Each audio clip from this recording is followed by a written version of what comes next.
Hi everybody, welcome back to my channel. Today we're making mango sago. We need 2 specialty ingredients for this. Some nata coco, these are coconut jellies and syrup, as well as some small pearl tapioca.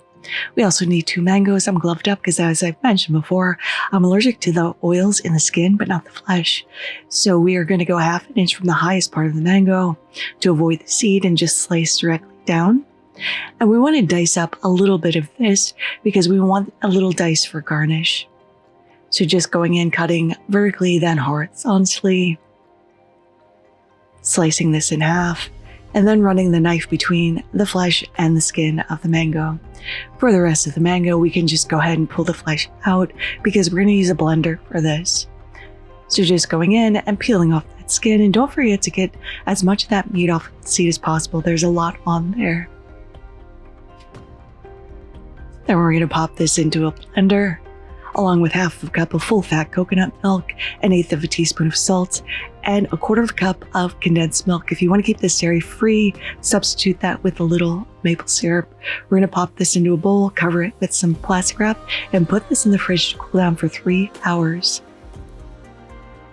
For the tapioca, we're going to boil some water. We want to bring this up to a full boil before adding in 1/2 cup of our tapioca. I'm using a whisk here to stir this around so nothing sticks together.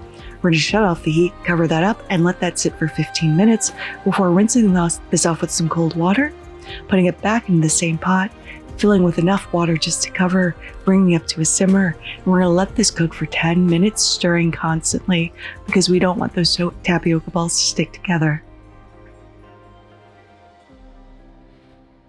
So giving this a little stir, and you want your tapioca pearls to become translucent.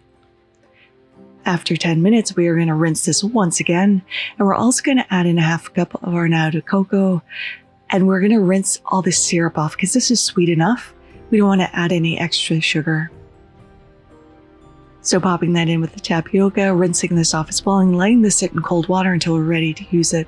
The reason I wanted to do this dessert is because it's been so hot in New York. I thought this would be really nice and refreshing.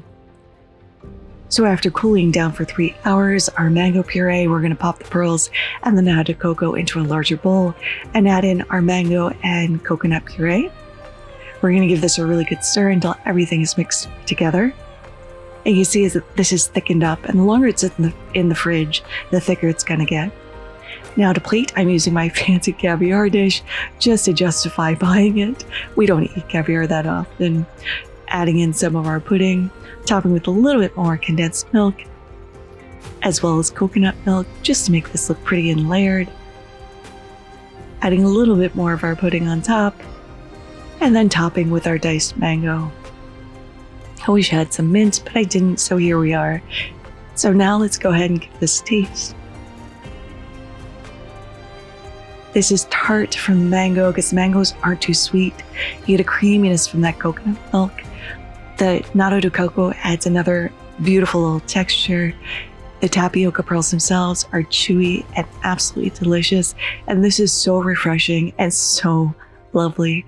But there it is. Mango sago. I hope you all try to make this in your home. Thank you so much for spending some time with me today.